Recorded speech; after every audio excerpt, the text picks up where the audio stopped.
Alors, on va se poser une question aujourd'hui. Ça y est, on démarre. On va se poser une question aujourd'hui. C'est une question qui a été posée plusieurs fois à travers la formation que j'ai pu donner sur ASP.NET Core. Et du coup, on va se la poser de manière générale. On va prendre 10 minutes là ici, peut-être moins, peut-être plus, on va voir ensemble, sur qu'est-ce que le data layer. Et en fait, c'est une question qui revient assez fréquemment, surtout quand on n'a pas l'habitude de coder. Qu'est-ce que le data layer?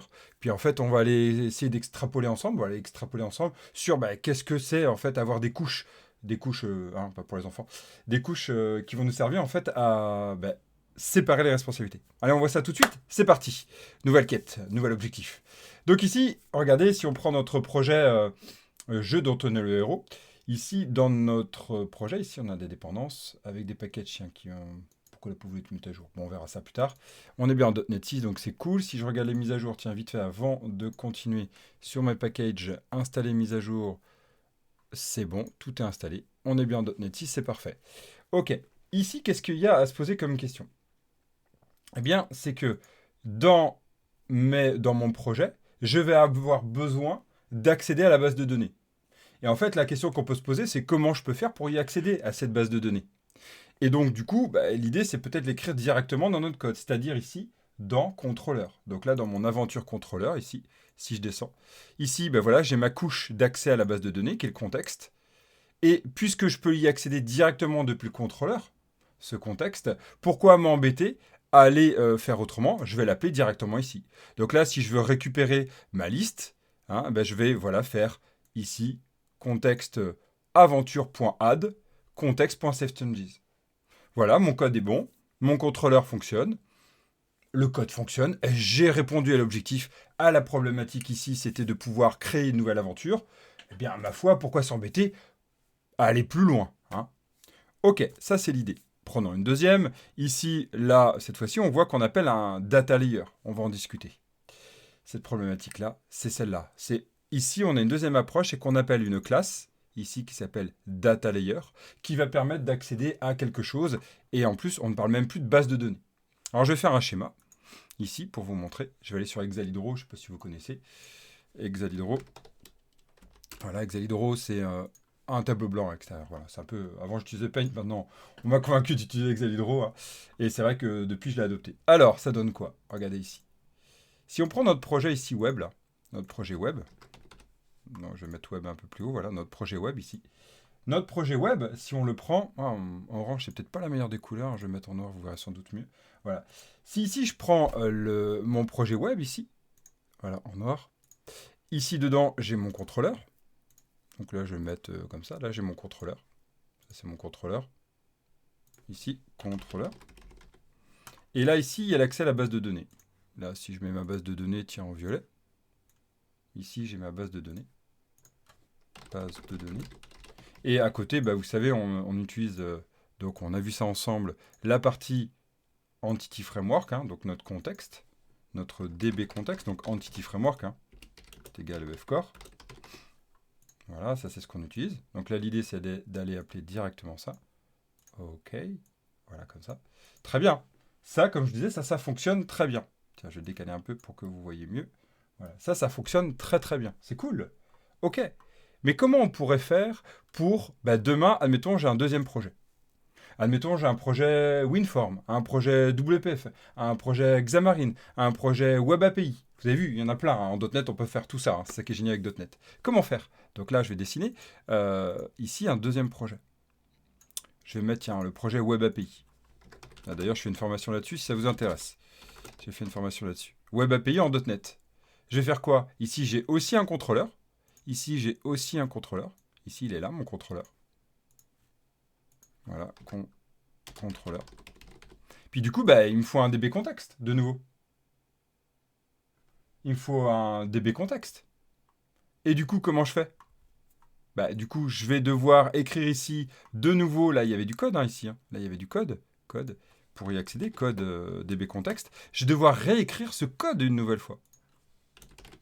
As donated 10 euros. Le route, ok. Je vais voir ce que c'est, parce que c'est la première fois que je vois ça. Donc si c'est le cas, merci beaucoup. Thank you very much. Very much. Je ne sais pas ce qui en est. En tout cas, c'est cool. C'est à voir ce que ça donne. Sympa.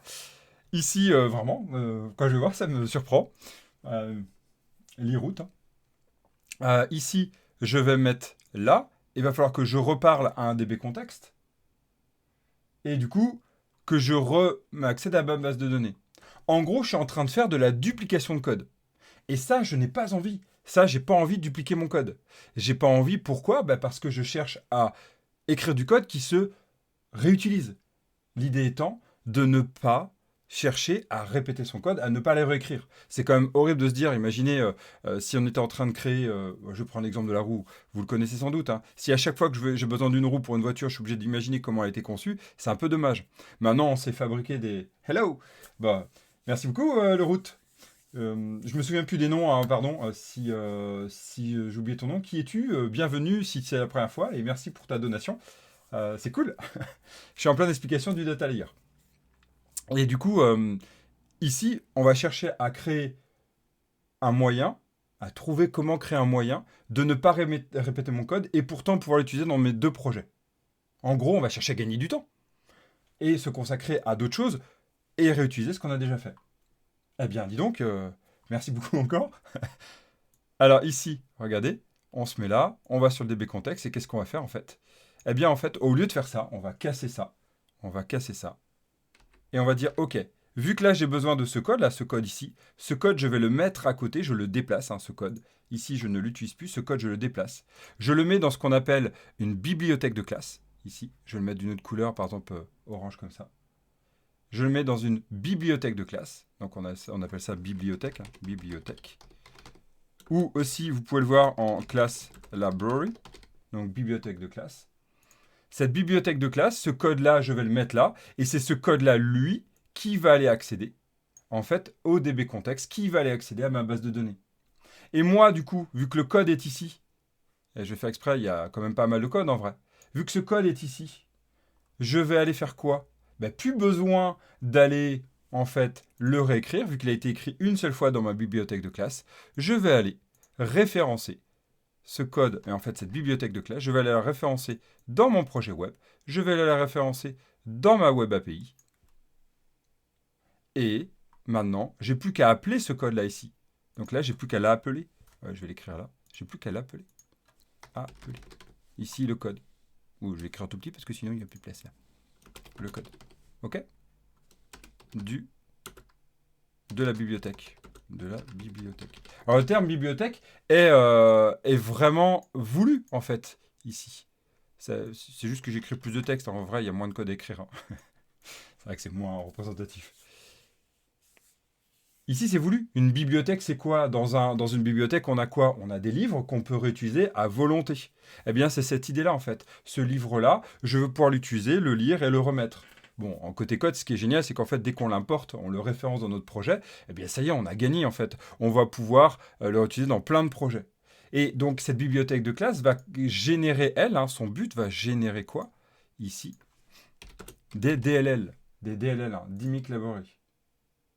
Et donc, du coup, ici, ces DLL-là vont être utilisables. Vous pouvez le trouver à n'importe quel moment. Pour continuer dans cette idée, on va même aller jusqu'à publier potentiellement ces bibliothèques. Si vous les utilisez dans plein de projets, pas que les vôtres sur le PC, hein, vous allez aller jusqu'à aller sur NuGate. Et là, ici, sur NuGate, on va avoir la possibilité de chercher plein de DLL qui ont déjà été développés pour nous. Un exemple concret, vous l'avez installé, hein, c'était ASP.NET Core. Ici, si je recherche, voilà, il y a bien Web API Core, ASP.NET Core, Entity Framework Core. Bref, tout ça, ce sont des DLL qui ont été développés exactement dans le même principe. Là. OK? Voilà dans l'idée. Eh bien, tout ça, le route, merci beaucoup. Alors, je ne sais pas ce que ça veut dire derrière. Hein. Je découvre cette partie-là, donc je vais aller voir. Waouh! C'est méga gratitude. Merci beaucoup, le route. L'e-route. Je continue sur cette idée. Alors, c'est quoi le data layer? Data access layer. Dans data, il y a données. Data est égal à données. OK? Access. J'accède. Hein. J'accède.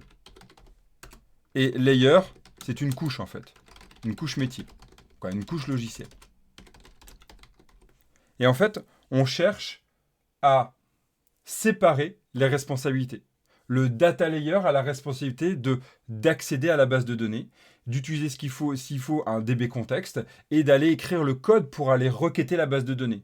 Avant l'existence de Entity Framework Core, on écrivait vraiment ici les requêtes SQL dans cette classe-là. Comme ça, du côté Web API, du côté contrôleur, on n'avait pas besoin de les écrire. Maintenant, Entity Framework Core peut même être considéré comme un data layer. En fait, il encapsule, il cache, c'est une boîte noire maintenant, pardon du terme boîte noire, hein, black box, hein, c'est souvent comme ça qu'on dit. C'est une boîte qui cache en fait comment on écrit et ça évite de réécrire à chaque fois les requêtes SQL. C'est ça Data Access Layer. Il en existe plein de layers. Hein. Il existe le repository, il existe les service layers, il existe les présentations layers. Tout ça dans la volonté de créer des couches logicielles qu'on va utiliser et chacun sa responsabilité. Ça nous donne quoi? Et pour finir, on finira par là cette session live Twitch et en même temps cette session de formation. C'est quoi? C'est que ici, si on tire un trait, pas sur le passé, mais si on tire un trait sur déjà cette première partie, ça va nous donner quoi? Alors, ça, c'est dans l'ancien temps. Maintenant, on est en train de créer, il y a d'autres façons d'architecturer avec l'hexagonal, mais avant, on faisait vraiment ces couches-là. On avait la couche web ici, la couche UI, on l'appelle, hein, UI, donc accès à tout ce qui est visuel. Hein. Donc, en gros, qu'est-ce que ça va être? Ben, ça va être l'application web, ça va être l'application web API, etc. Et après, ici, je vais mettre en pointillé. Hein, j'espère que ça va marcher, voilà, comme ça. Je vais mettre en pointillé, comme ça. Ici, on va voir les différentes couches. Et la première couche, alors quand on a vraiment des très gros projets, hein, attention, on ne va pas le faire partout. Là, ici, je vais faire comme ça. On va voir la couche présentation. Ici. Donc, c'est vraiment présentation de classes dédiées pour être affichées dans l'UI. Puis après, on va avoir une nouvelle couche ici, qui va être la couche service. Service. On trouve aussi repository. Hein, on peut trouver. Mais souvent, c'est service. Et après, bon, après c'est des termes, hein, ça se débat. Il y en a qui vont dire, mais non, c'est l'un ou l'autre. Bon, il faut juste retenir l'idée. Et là, ici, on va avoir la couche qu'on appelle Data Layer ou Data Access Layer. Et des fois, il y en a qui vont l'appeler repository. Ça dépend vraiment de la façon en fait, de comment on l'organise, en fait, hein, et qu'est-ce qu'on y met dedans. Et en fait, donc, chaque couche ne connaît que l'autre. C'est-à-dire que UI ne connaît que présentation. Présentation ne connaît que service. Et service ne connaît que data layer. Et en fait, c'est cette idée-là. Et bien sûr, data layer va accéder à la base de données. OK? Va accéder à la base de données ici. Voilà dans l'idée. C'est créer un système qui soit réutilisable. Toutes ces couches-là sont des DLL qu'on peut utiliser les unes indépendamment des autres. Et après, on va aller même concevoir ce qu'on appelle des architectures hexagonales. Mais ça, c'est pas le but de la formation, puisqu'on est vraiment sur les fondamentaux de ASP.NET. Voilà, on a fini sur cette partie-là. C'était une session que je voulais vous montrer, bien expliquer ce que c'était cette partie Data Access Layer. J'espère que c'est plus clair pour vous dans cet objectif-là, hein, dans cet objectif de cette quête-là. Et continuez bien l'aventure sur le projet de jeu dont on est le héros. Je vous dis à très vite, je coupe cette session live, je dois y aller. Je vous dis à très bientôt pour d'autres sessions. Ciao, ciao.